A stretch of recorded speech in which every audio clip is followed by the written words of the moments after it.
जानकारी न्यूज में आप सभी का स्वागत है। उत्तर प्रदेश और उत्तराखंड के अंदर कांवड़ियों के द्वारा मचाए जा रहे हुड़दंग के बाद अब पुलिस ने कांवड़ियों के ऊपर और कांवड़ यात्रा के दौरान कुछ चीजों पर बैन लगा दिया है।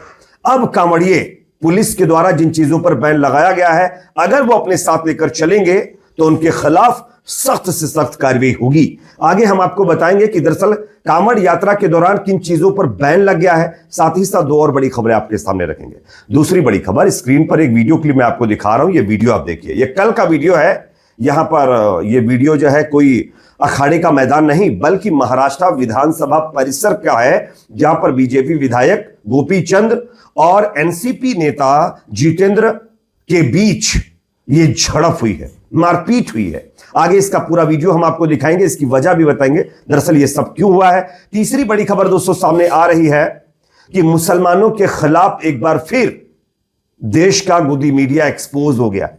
आप सब जानते होंगे कोरोना के दौरान मुसलमानों के ऊपर कोरोना फैलाने का आरोप लगाया गया, कोरोना जिहाद जैसे आरोप लगाए गए, लेकिन अब कोर्ट ने 70 से ज्यादा मुसलमानों को बाइज्जत इस मामले में बरी कर दिया है।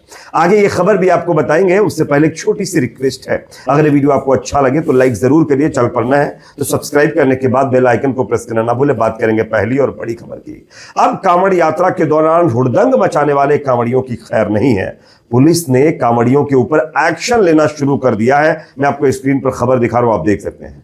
सहारनपुर, शामली, मुजफ्फरनगर की ओर से आ रहे कांवड़ियों के साथ अब अगर कोई कांवड़िया लाठी डंडे, त्रिशूल और हॉकी स्टिक लेकर चलेगा तो उसके खिलाफ सख्त ऐसा एक्शन लिया जाएगा, क्योंकि पुलिस ने लाठी डंडे, त्रिशूल और हॉकी स्टिक जैसे तमाम चीजों पर बैन लगा दिया है। यूपी पुलिस ने ये जो सख्त एक्शन लिया है, इसके पीछे की वजह भी बताई, वो मैं आपको बताता हूं। इसी के साथ साथ बिना साइलेंसर की बाइक पर भी बैन लगा दिया गया है। पूरी खबर स्क्रीन पर देखिए, सबसे पहले मैं आपको बता दूं, कांवड़ यात्रा के दौरान आप लोगों ने देखा किस तरीके से कांवड़िए हुड़दंग मचाते नजर आए। पुलिस के ऊपर सवाल खड़ा हो रहा था कि आखिरकार पुलिस इन लोगों के खिलाफ एक्शन क्यों नहीं ले रही। हालांकि अभी भी पुलिस की जो एक्टिविटी है वो लोगों के निशाने पर है कि पुलिस वो कार्रवाई नहीं कर रही जो करनी चाहिए। अब उत्तर प्रदेश पुलिस ने कांवड़ यात्रा के दौरान कांवड़ियों की लाठी डंडे, त्रिशूल और हॉकी स्टिक लेकर चलने पर पूरी तरीके से बैन लगा दिया है। यह फैसला यात्रा के दौरान होने वाली हिंसक घटनाओं और दुर्घटनाओं को रोकने के लिए लिया गया है। यह प्रतिबंध खास तौर पर सहारनपुर, शामली, मुजफ्फरनगर जैसे इलाकों के लिए लागू किया गया है। इसके अलावा बिना साइलेंसर वाली बाइक पर भी प्रतिबंधित कर दी गई है, इस पर भी बैन लगाया गया है।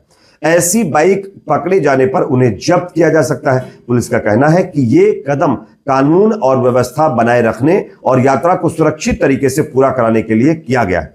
अधिकारियों ने कांवड़ यात्रियों से अपील की है कि वे संयम और शांति के साथ अपनी यात्रा पूरी करें। यह यात्रा आस्था और तपस्या की है, ना कि आक्रामकता या अराजकता की है। आप सब जानते होंगे आक्रामकता यानी ये जो हुड़दंग है और अराजकता, ये जो बवाल है, ये लगातार यूपी के अंदर, हरियाणा के अंदर, उत्तराखंड के अंदर कांवड़ियों के द्वारा देखने को मिल रहा था और इससे पुलिस की छवि भी कहीं हद तक खराब हो रही थी। और जब तमाम आलोचना होने लगी तब पुलिस ने यह कदम उठाया है।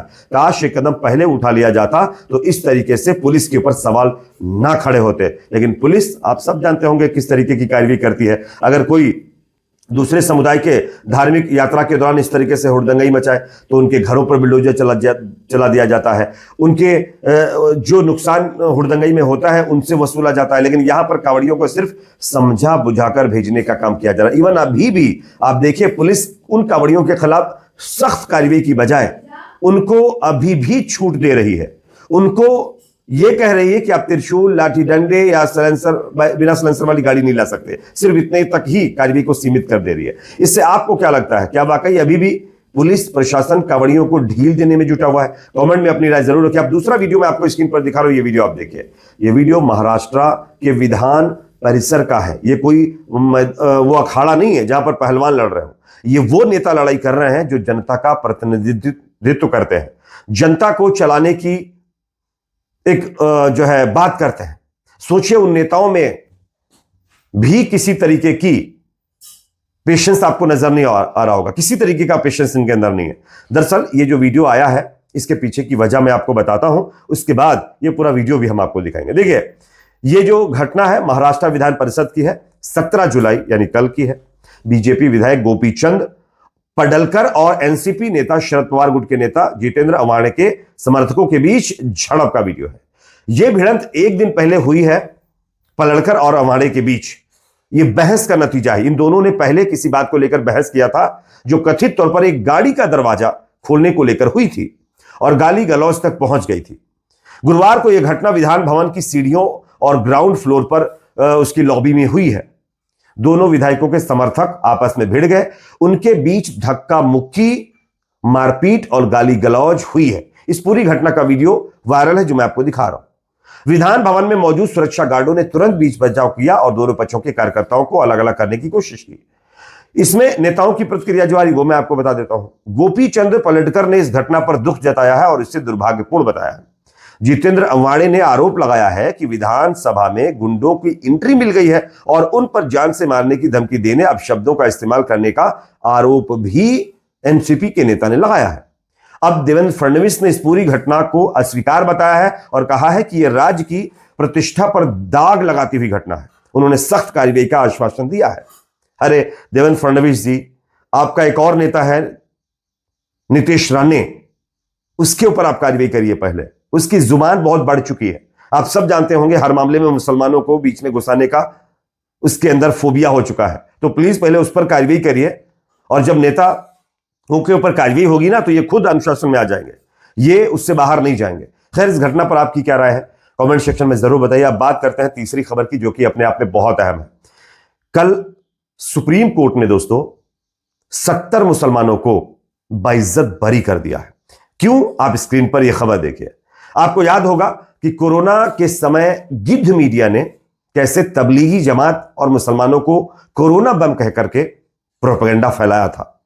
अब खबर यह आ रही है कि लॉकडाउन के दौरान विदेशी तबलीगी जमात के लोगों को घरों में शरण देने और कोरोना फैलाने के इल्जाम में मुकदमा झेल रहे 70 मुसलमानों को दिल्ली हाईकोर्ट ने, सॉरी मैंने सुप्रीम कोर्ट बता दिया, दिल्ली हाईकोर्ट ने 17 जुलाई 2025 को उनके खिलाफ दर्ज मुकदमों को खारिज करते हुए सारे इल्जामों से बाइज्जत बरी किया है। अब सवाल यह खड़ा होता है कि गोदी मीडिया जिसने कोरोना जिहाद, कोरोना बम के नाम से मुसलमानों के खिलाफ प्रोपेगेंडा चलाया था, वो कोर्ट में क्या जवाब देगी? कोर्ट में उनके तमाम दावे पूरी तरीके से ध्वस्त हो गए। अब आप बताइए, क्या गिद्ध मीडिया अपने इस कुकर्म के ऊपर माफी मांगेगी? याद रखिए, कोर्ट ने 70 भारतीय मुसलमानों के खिलाफ दर्ज 16 एफआईआर को रद्द करते हुए सभी को बाइज्जत बरी किया है। अब इस पर हालांकि कोई खबर नहीं बनेगी क्योंकि आप सब जानते हैं मीडिया का चलन कैसा है। और हमारे देश में कुछ तो अंधभक्त भी ऐसे थे जो इसी मामले को एक प्रोपेगेंडे के तौर पर अपने हिसाब से इस्तेमाल करने में लगे हुए थे। उनके मुंह पर भी जोरदार तमाचा है। मुस्लिम लोगों को यह कहा गया इन्होंने कोरोना फैला दिया, ऐसा वैसा, लेकिन कोर्ट ने कहा कि ऐसा कुछ नहीं है, इसकी कोई प्रूफ नहीं है। जो कुछ भी आरोप लगाए गए वो सरासर गलत है। अब क्या वो लोग आकर माफी मांगेंगे जिन्होंने तबलीगी जमात के ऊपर ना जाने क्या क्या आरोप लगाए? मीडिया के वो पत्रकार आकर के कान पकड़ के उठक बैठक लगाकर माफी मांगेंगे जिन्होंने कोरोना बम, कोरोना जिहाद जैसे टैग चला करके तबलीगी जमात को बदनाम करने की कोशिश की? कमेंट सेक्शन में अपनी राय जरूर रखिए। वीडियो अच्छा लगे तो लाइक, शेयर, चैनल पर नए सब्सक्राइब जरूर करें।